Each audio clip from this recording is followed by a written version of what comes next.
So tell us now, can men and women, can boys and girls, can they be friends? Can the girl like have this confidence that, look, I'm just going to hang out with the guy, and you know, the girls, they're jealous of me. You know, they give me a problem. He's nice to me, actually. He praises me. He's always telling me sweet things. He's so nice, you know. I'm not going to do nothing with them. We're just hanging out. Can this happen? Is this I mean, can it happen? It's happening. That's for sure. It shouldn't happen. That's also for sure. But can it be that we're just friends? Is it going to stay like, can boys and girls be friends? No. No, boys know that all too well. They won't admit it, but they know that very well. Sometimes girls don't, and that's what I worry about for my sisters, my daughters, is that sometimes they don't realize the elaborate scheming of men. Elaborate scheming of men. Yeah.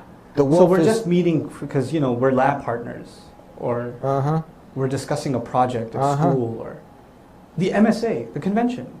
We're discussing Islam, and the sister won't see through it at all sometimes. And actually, we have to raise the level of awareness and caution among our sisters, so that there's no harm. You're going to interact with men. That's going to happen, right? In the business world, in the school setting, at the work setting, it's going to happen. You are going to have interaction. But what are some guidelines that you have to respect that can make those interactions healthy as opposed to unhealthy? I actually personally believe we should have guided interactions between brothers and sisters, especially young boys and young girls, as they're coming up, guided by the elders, so they know how to respectfully interact with one another also.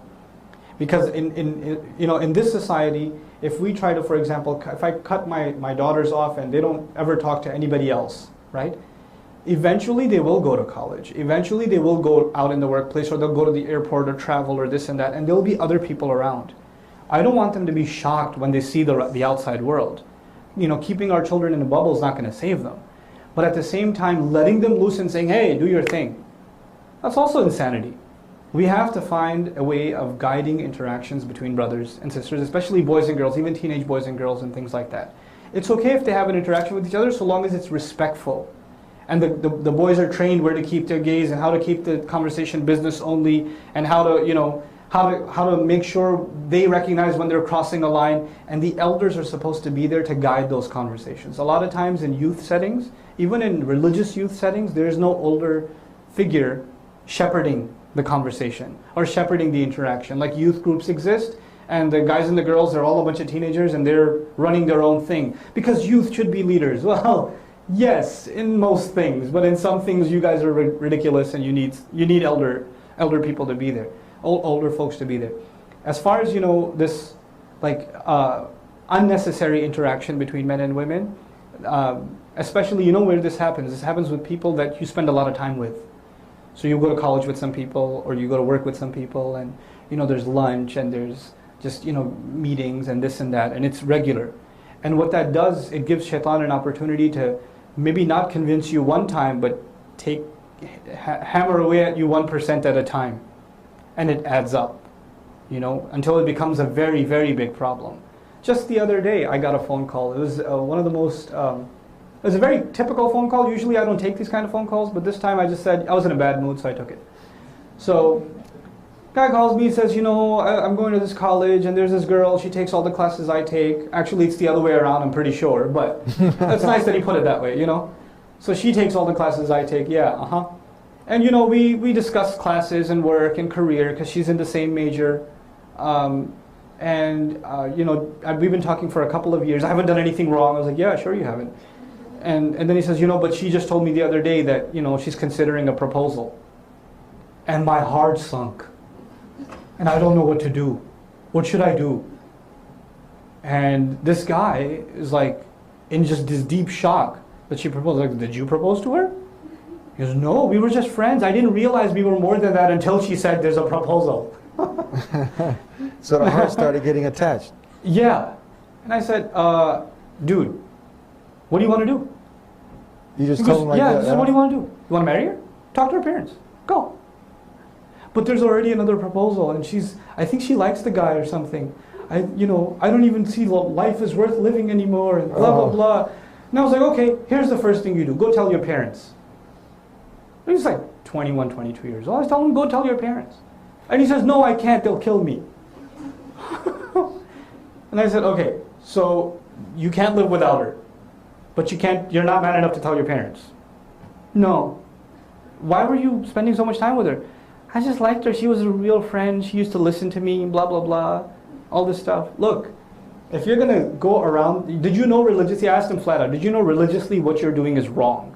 Going out with her and sitting and having fries at McDonald's is wrong. You knew that or no? Yeah. Well, now you know why Allah says don't do it. Because it hurts. You know? There are consequences of this in the akhirah, but emotionally people get scarred. People get really messed up. And they don't realize the price they pay emotionally even in this world. I would argue even, it's not fair to the people that these kinds of individuals will eventually marry.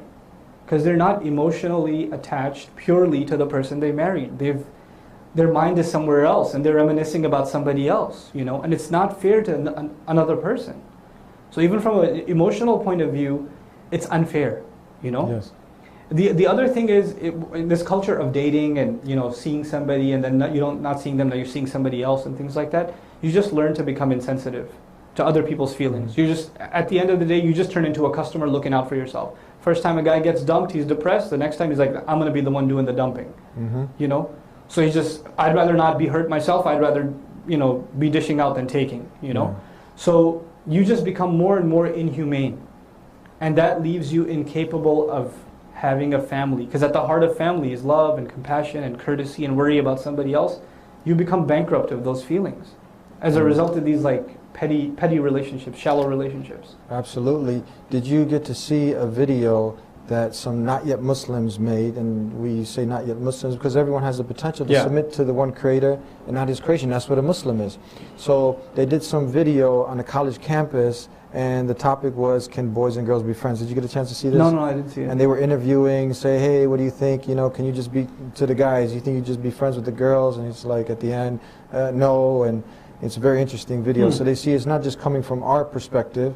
It's coming, people know this. This is something, no, this is obvious truths. Yeah.